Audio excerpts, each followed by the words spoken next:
ప్రపంచాన్ని మా నాన్న నాకు పరిచయం చేశాడు. ఇంత అందమైన ప్రపంచం నాది. నా ప్రపంచమే నన్ను నిర్దాక్షిణ్యంగా సమాజంలో దోషిగా నిలబెట్టింది.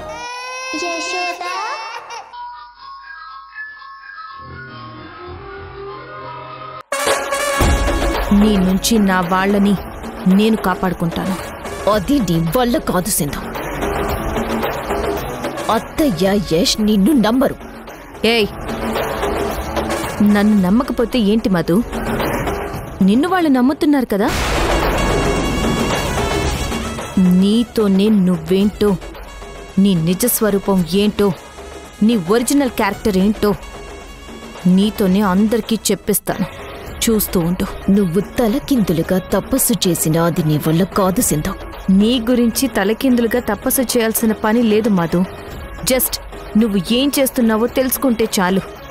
నీ పతనానికి అదే పరాకాష్ట. అది నాకు పెద్ద పనేం కాదు. అర్థమైందా? సరే, తెలుసుకోవటానికి ట్రై చెయ్యి. All the best. నేనెప్పుడు బెస్టే మధు. నువ్వే త్వరలో వేస్ట్గా మిగిలిపోబోతున్నావు.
దేవుడా, దూరమైన నా సంతోషాన్ని మళ్ళీ ఇన్నాళ్లకి నాకు దగ్గర చేశావు. నా వాళ్ల దగ్గరికి నన్ను చేర్చావు. అలాగే ఈ మధు వల్ల ఈ ఇంట్లో ఎదురవుతున్న సమస్యల్ని కూడా నువ్వే ఒక పరిష్కార మార్గం చూపించు. ప్రాజెక్ట్ని కాపాడి జనాలు యష్ మీద పెట్టుకున్న నమ్మకాన్ని కూడా నిలబెట్టు తండ్రి.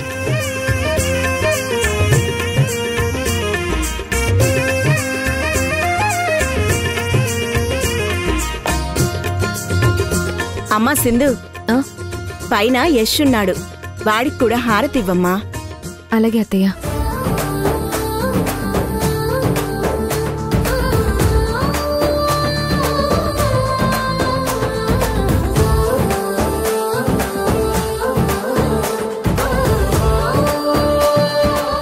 ఏ ఆగు.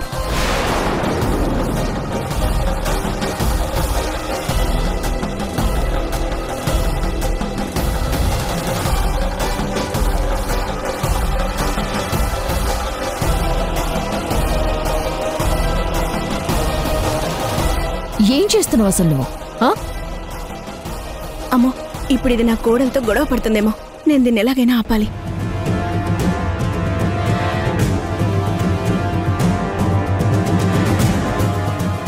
ఏ సింధు, ఏంటే? ఏంటిది? ఏం చేస్తున్నావు? సాంబ్రాణి హారతి అత్తయ్య. అది తెలుస్తూనే ఉంది. అసలు ఈ పని చేయమని నీకెవరు చెప్పారే? అంటే చాలా రోజుల తర్వాత మళ్ళీ నేను అత్తింట్లో అడుగు పెట్టాను కదా అత్తయ్య. అందుకే దేవుడికి పూజ చేసి అందరికీ హారతి ఇద్దామని వచ్చాను. అందరికి సాంబ్రాణి వేసి హారతిచ్చి కాకా పట్టాలని ట్రై చేస్తున్నావా? చచ్చా, అదేం కాదత్తయ్య. ఈ ఇంటికి పట్టిన పీడ అరిష్టం వదిలిపోవాలని ఇలా చేస్తున్నాను.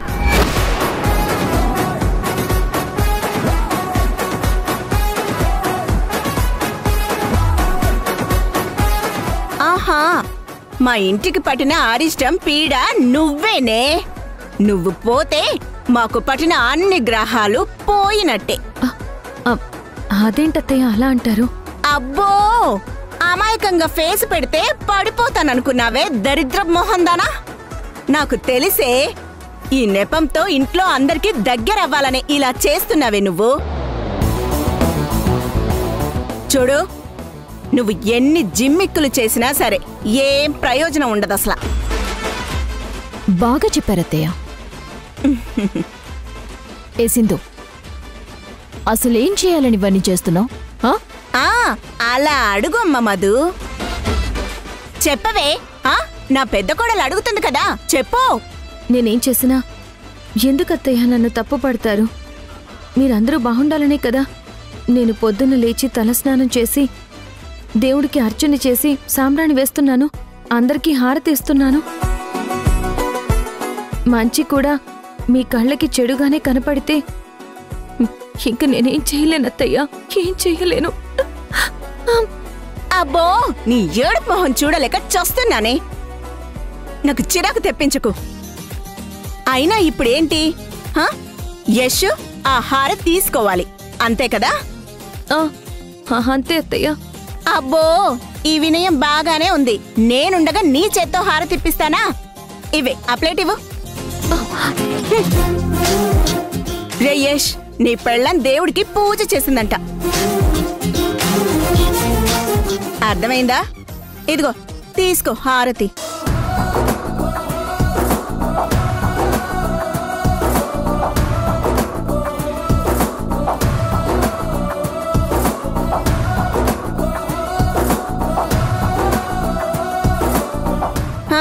అయిపోయింది కదా, ఇదిగో తీసుకోవే.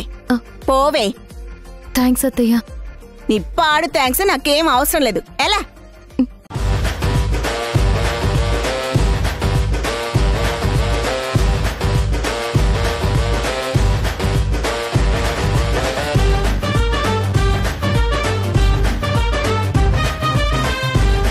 చూడమ్మా మధు, దీన్ని ఇలాగే వదిలేస్తే చాలా కష్టం. ఇవాళ సాంబ్రాణి హారతితో మొదలుపెట్టింది, రేపు సాంబారు కూరలు అంటూ అందర్నీ కలుపుకుపోవాలని చూస్తుంది. మనం ఏదో ఒకటి చెయ్యాలమ్మా. మీరేం టెన్షన్ పడకండి అత్తయ్య, నేను చూసుకుంటాను దాని సంగతి. నువ్వున్నావనే నా ధైర్యం అమ్మా.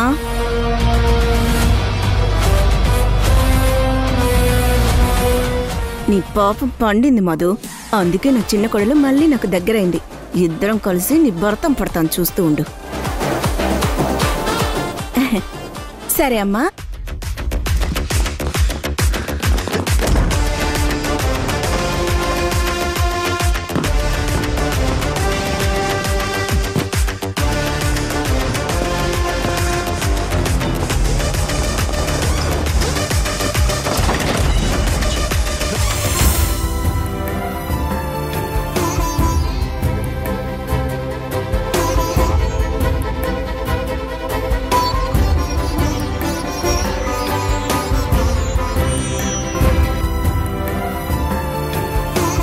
ఒకప్పుడు ఇదే వంటగది నుంచి వంట చెయ్యొద్దని, నేను ఈ ఇంటి కోడల్ని కాదు అని బయటికి పంపించారు.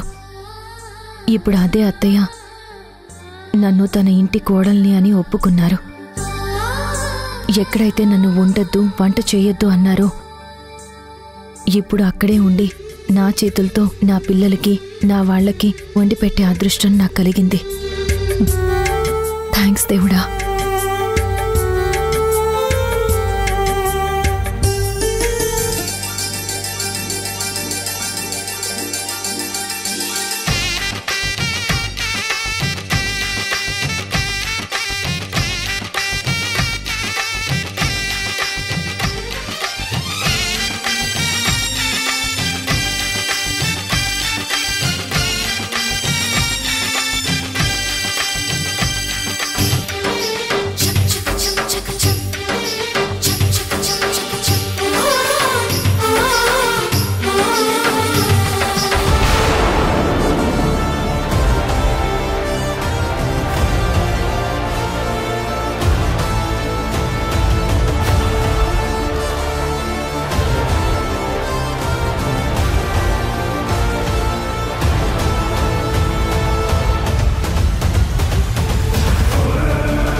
అసలు నువ్వు మనిషివేనా? నీకు బుద్ధుందా? ఎందుకు మెంటల్ దానిలా బిహేవ్ చేస్తున్నావు? నా పిల్లలకి క్యారేజ్ పెడుతుంటే లాగి పడేస్తావా? పోనీలే కదా అని ఊరుకుంటుంటే మరీ ఓవర్గా రెచ్చిపోతున్నావు. ఏ సింధు, ఎక్స్ట్రాలు మాట్లాడకు. నిన్ను ఈ ఇంట్లో ఎందుకుండనిచ్చానో తెలుసా? మావయ్య పిల్లల గురించి ఆలోచించి. అసలు వాళ్ళే లేకపోతే అత్తయ్య బాధపడతారని నేను తగ్గాను. లేదంటే నేనుండే ఇంట్లో నువ్వుండడమేంటి? అసాధ్యం. ఇంట్లో పూజ చేయటానికి, సాంబ్రాణి వేయటానికి, వంట పని చూసుకోటానికి, పిల్లలకి క్యారేజ్ పెట్టటానికి చాలా మందున్నారు. నువ్వు ఎగేసుకొని అన్నీ పూసేసుకో. నిన్ను ఈ ఇంట్లో నుంచి పంపించటానికి నాకు ఒక్క క్షణం పట్టదు. ఈ ఇంట్లో నీ స్థానం ఏంటో తెలుసుకొని బిహేవ్ చేయి. ఎంతవరకు ఉండాలో, ఎక్కడి వరకు ఉండాలో అక్కడి వరకే ఉండు.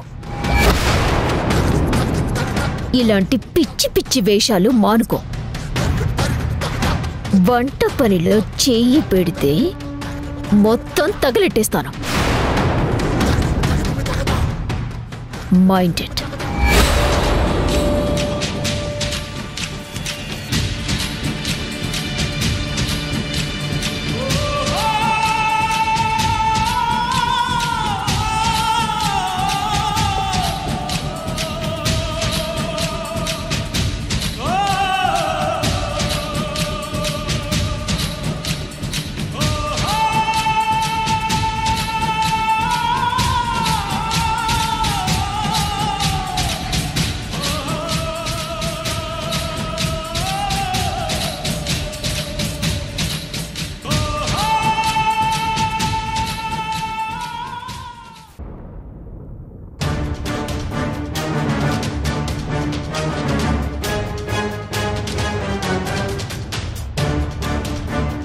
Good morning sir.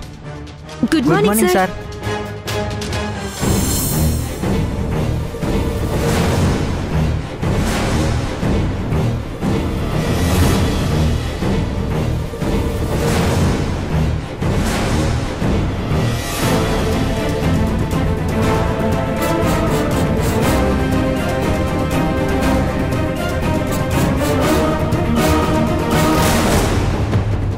ఒకసారి వదిన రూమ్లోకి వెళ్ళి చూద్దాం, ఏమైనా క్లోజ్ దొరుకుతాయేమో.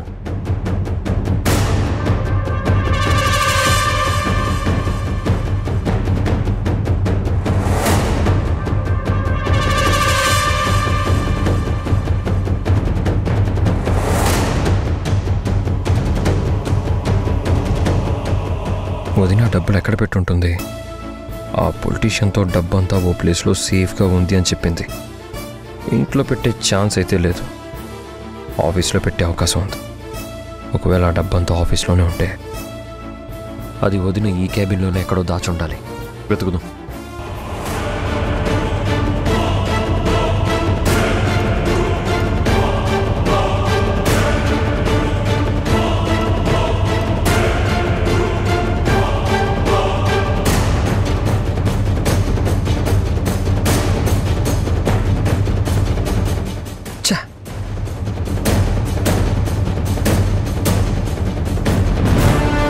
డబ్బు ఇక్కడ కూడా ఉన్నట్లేదే. ఇక్కడ లేదంటే వదినికి మాత్రమే తెలిసిన ఇంకో సేఫ్ ప్లేస్ ఎక్కడో పెట్టుంటుంది. ఆ ప్లేస్ ఎలాగైనా కనిపెట్టాలి.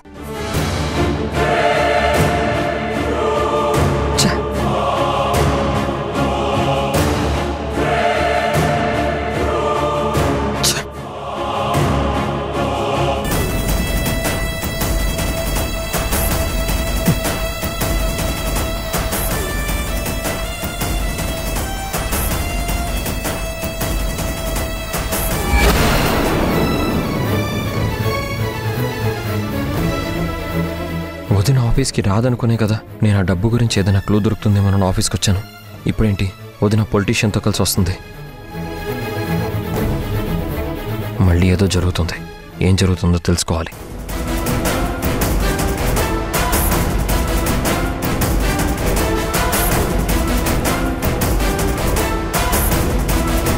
Good morning madam.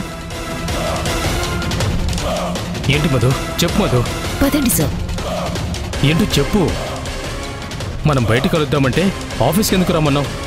బయట కలవటం అంత సేఫ్ కాదనిపించి ఆఫీస్కి రమ్మన్నాను సార్.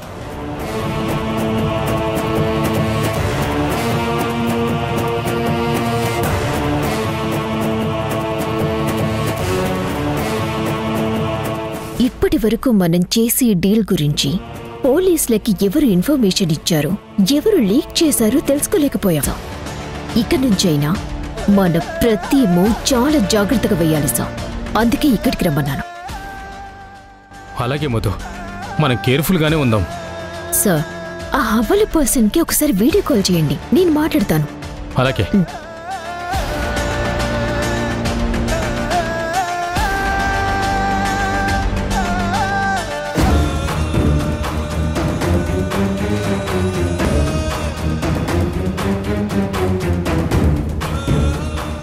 హలో, మన డీల్ గురించి ఇన్ఫర్మేషన్ లీక్ చేసిన పర్సన్ ఎవరో తెలిసిందా? ఇంకా లేదండి. అది ఎవరు అన్నది తెలుసుకునే పనిలోనే ఉన్నాం. బట్ ఇంకోసారి అలా జరగకుండా చూసుకునే రెస్పాన్సిబిలిటీ నాది. సారీ, ముందు ఆ పర్సన్ ఎవరనే తెలిస్తేనే నెక్స్ట్ డీల్ ఉంటుంది, లేదంటే మీరుండరు. ముందే చెప్తున్నాను. Sir please sir, please sir, నన్ను నమ్మండి సార్, ప్లీజ్. మన డీల్ని లీక్ చేసిన పర్సన్ ఎవరో తప్పకుండా తెలుసుకుని వాడిని పట్టుకొని మీ ముందు నిలబెడతాను. ఒక ఆడపిల్లనయ్యుండి ఇంత ధైర్యంగా ఇంత పెద్ద అమౌంట్ని మీతో నేను డీల్ చేస్తున్నాను అంటే నా డేర్ ఏంటో, నా గట్స్ ఏంటో దయచేసి మీరు అర్థం చేసుకోండి. నాకు ఒకే ఒక్క ఛాన్స్ ఇవ్వండి. ఈసారి ఇలాంటి మిస్టేక్ జరగకుండా చూస్తాను. ఈ ప్రామిస్ తప్పితే నా ప్రాణం పోయినట్టే. అందుకు నేను ప్రిపేర్ అయ్యే ఉన్నాను. Please sir, please. Okay, me confidence నాకు నచ్చింది.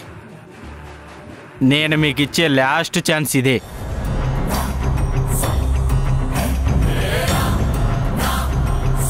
ఫర్దర్ డీలింగ్ డీటెయిల్స్ ఎప్పుడు, ఎక్కడ అనేది త్వరలోనే మీకు చెప్తాను.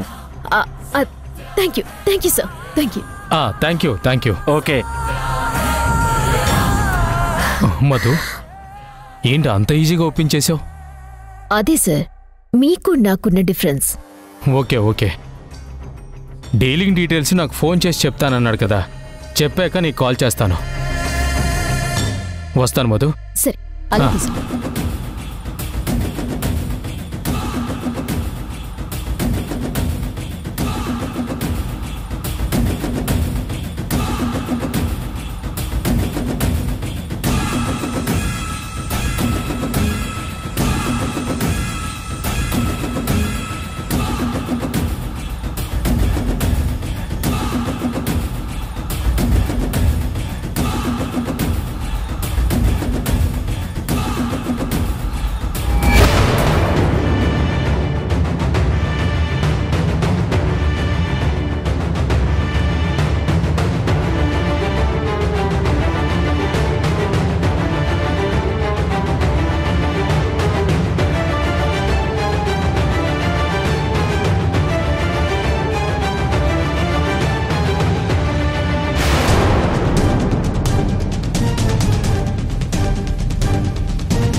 యష్ ఆఫీస్కి వచ్చాడేంటి?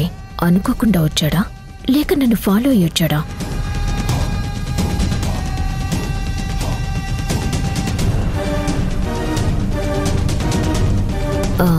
మరిది గారు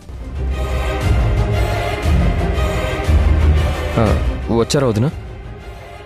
నేను అడిగితే ఆఫీస్కి రానన్నారు. అనుకోకుండా అర్జెంట్ పని పడింది, అందుకనే వచ్చాను. మీరేంటి ఆఫీస్కి వచ్చారు? ప్రాజెక్ట్ విషయంలో నన్ను ఇంకా అనుమానిస్తున్నారా? అదేం లేదు వదిన, ఆల్రెడీ మీకు చెప్పాను కదా, ప్రాజెక్ట్ వర్క్స్ అన్నీ మీరే చూసుకోండి. మీకు నేను ఓన్లీ సపోర్ట్గానే ఉంటాను. నేను ఇప్పుడు ఆఫీస్కి వచ్చింది ప్రాజెక్ట్ విషయం మీద కాదు. ఇంట్లో ఉంటే ఆ సింధు మొహం చూడలేకపోతున్నాను. అసలు అక్కడ మనశ్శాంతి అనేది దొరకడం లేదు. అందుకే ఆఫీస్కి వచ్చి కాస్త రిలాక్స్ అవుతున్నాను. సింధుతో మళ్ళీ ఏమైనా ప్రాబ్లమా మరిది గారు? సింధుతో ప్రాబ్లం లేనిది ఎప్పుడు వదినా? ఎప్పుడు ఏదో ప్రాబ్లమే కదా. అనవసరమైన విషయాల్లో వేలు పెడుతుంది, దానివల్ల మనం సఫర్ అవుతున్నాం. అసలు సింధు ఇంట్లో ఉండడం నాకు ఇష్టం లేదు వదినా. ఏదో అమ్మ చెప్పింది కదా అని ఒప్పుకుంటున్నాను. సింధుని ఎప్పుడెప్పుడు ఇంట్లో నుంచి పంపించేద్దామని ఆలోచిస్తున్నాను. వద్దు మరిది గారు, అలా చేయకండి. అత్తయ్య కరెక్ట్గానే చెప్పారు. సింధు బయట ఉంటే మనకి ప్రాబ్లం. అది తను మనతో పాటు ఇంట్లోనే ఉంటే ఏం ప్లాన్ చేస్తుందో మనం తెలుసుకోవచ్చు.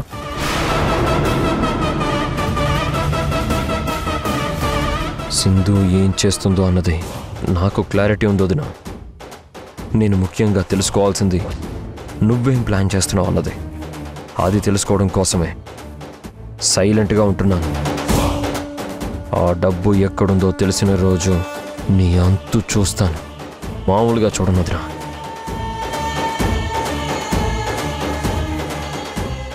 Madam madam, sir Sindhu madam వస్తున్నారు.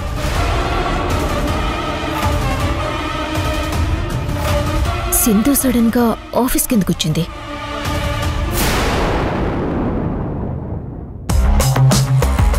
ఆగు సింధు, ఆఫీస్కి నువ్వెందుకు వచ్చావి? ఆల్రెడీ మీ ప్రాజెక్ట్లో ఉన్న ప్రాబ్లంకి సొల్యూషన్ ఏంటి అని అడగడానికి వచ్చాను. నా పేరు మీద ఒక ఫ్లాట్ బుక్ అయింది కాబట్టి. మాకు ఇష్టం వచ్చినప్పుడు వర్క్ స్టార్ట్ చేస్తాం. నీకు నచ్చింది చేసుకోపో. ప్రాజెక్ట్లో మీరు ఫ్రాడ్ చేసి కస్టమర్ని మోసం చేస్తున్నారని ఒక ఉద్యమమే చేస్తాను. ఈ సింధు సీన్లోకి దిగితే రీసౌండ్ ఎలా ఉంటుందో చూపిస్తాను.